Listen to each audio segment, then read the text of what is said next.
जब से governor rule हुआ उसके बाद अब कांग्रेस पार्टी का रोल क्या बनता है और कांग्रेस की एक्टिविटीज़ क्या होनी चाहिए। तो एक चीज़ तो सब ने महसूस की कि जब से बीजेपी और पीडीपी की सरकार का खात्मा हुआ यहाँ, तब से तीनों रीजन्स में जम्मू कश्मीर और लद्दाख के लोगों ने सांस ली। और हम पहले से ही बोलते थे कि पिछले 3.5 साल में जो मिलिटेंसी बढ़ी वादी में, उसकी वजह पाकिस्तान फैक्टर तो है ही है, लेकिन उसका एक बड़ा फैक्टर बीजेपी और पीडीपी की सरकार बनाना भी। शायद बीजेपी और पीडीपी की सरकार यहाँ नहीं बनती तो इतनी मिलिटेंसी नहीं होती। तो ये ज़्यादा मिलिटेंसी की वजह पाकिस्तान के अलावा, in addition to the Pakistan, ये पीडीपी और बीजेपी कोलिशन भी एक बहुत बड़ा कारण बना। तो जहां हम पाकिस्तान को जिम्मेदार ठहराएंगे वादी में मिलिटेंसी बढ़ाने के लिए, वहां पीडीपी और भारतीय जनता पार्टी भी उसमें शरीक है। उसकी वजह से उसकी जो कम्बिनेशन हुई, जो लोगों को यहाँ की वादी के लोगों को पसंद नहीं था, ये उसके खिलाफ भी एक विद्रोह था। हमें खुशी है कि गवर्नर बहुत अच्छे आदमी हैं और किसी पार्टी से संबंध नहीं रखते हैं। हम उनसे तवक्का करेंगे, गवर्नर से भी, वो किसी से इन्फ्लुएंस भी न हो, मरकजी सरकार से भी। अगर उनको, गवर्नर साहब को, एक न्यूट्रल आदमी के तरीके से काम करने दिया जाए तो मेरे में बहुत सुधार हो सकता है, बहुत सुधार हो सकता है। और अगर बीजेपी बैकडोर से हुकूमत करना चाहे तो फिर हालात खराब होंगे। आज जो हालात ठीक हुए हैं वो इसीलिए ठीक हुए हैं कि आज बीजेपी और पीडीपी की हुकूमत में आज गवर्नर पर लोगों पर बहुत विश्वास और भरोसा। हमारी ये कोशिश रही कि जितना जल्द हो सके, चाहे 6 महीने लगे, जो भी हो, इलेक्शन होना चाहिए। डेमोक्रेटिक प्रोसेस ज़रूरी होना चाहिए। हम ये नहीं कहते हैं कि गवर्नर रूल हो उम्र भर के लिए, लेकिन जब तक भी रहे, 3 महीने रहे, 6 महीने रहे, गवर्नेंस के लिए तो 24 घंटे भी गवर्नेंस होनी चाहिए। तो जब भी 3 महीने रहे गवर्नर रूल, 6 महीने रहे, लेकिन एक न्यूट्रल तरीके से गवर्नर रूल चलना चाहे। और हम चाहेंगे कि ये लंबा कोई सालों वाला गवर्नर रूल न चले, जल्दी डेमोक्रेसी बहाल होनी चाहिए। कांग्रेस पार्टी तो किसी कोलिशन और किसी कम्बिनेशन का इन हालात में हिस्सा नहीं हो सकती। मेरे ख्याल में हिंदुस्तान में सबसे ज़्यादा जम्मू कश्मीर का कानून जो मैंने बनाया था उसी को अप्रिशिएट करते हैं कि उसके लिए भागने के दरवाजे तमाम बंद हैं। क्योंकि अगर पूरी पार्टी भी भागेगी तो पूरी पार्टी ही को दोबारा से इलेक्शन लड़। बीजेपी अब इशारा दे उनके कहने से, ये करो वो करो।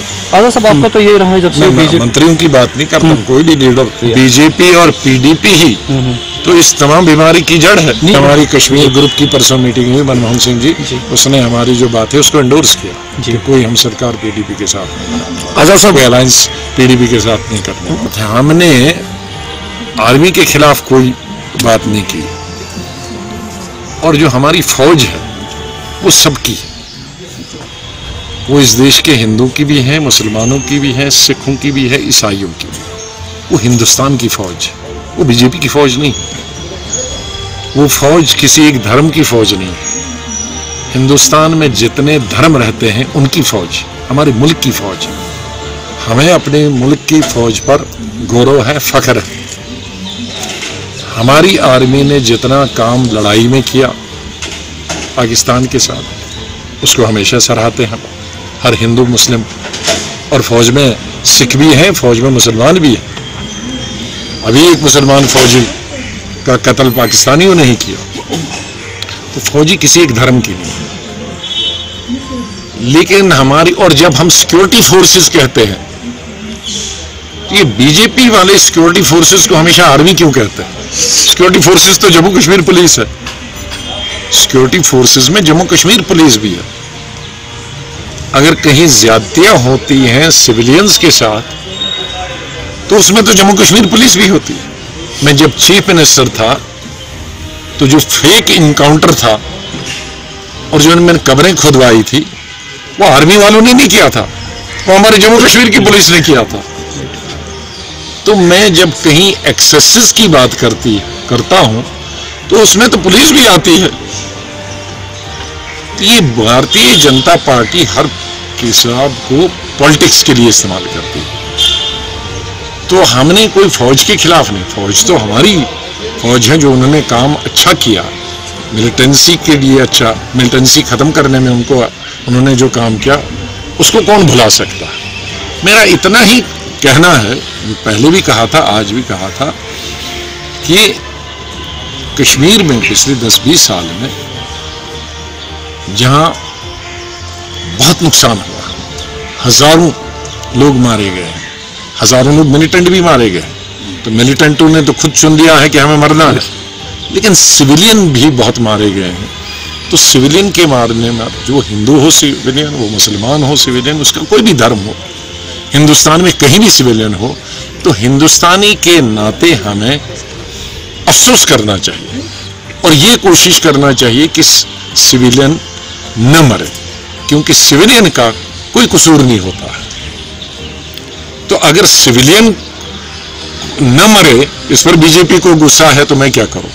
अगर बीजेपी को सिविलियन मारने में खुशी होती है तो मुझे तो खुशी नहीं होगी, चाहे वो हिंदू सिविलियन हो या मुस्लिम सिविलियन। कश्मीर की खुसूसी हैसियत को कोई खतरा नहीं है और गवर्नर साहब मेरे ख्याल में लास्ट आदमी होंगे जो ऐसा करने नहीं देंगे। जमहूरियत का कत्ल है और किसी भी सहाफ़ी का कत्ल होना, किसी का जर्नलिस्ट का कत्ल होना, तो इनफरादी तौर पर तो शायद ज़ाती नुकसान हो सकता था, लेकिन इज्तिमाई तौर पर तो वो सिर्फ एक कुंबे का, एक फ़िरके का नुकसान नहीं है, वो पूरे मुल्क का नुकसान होता है और पूरी जमहूरियत को उसका नुकसान पहुंचता है।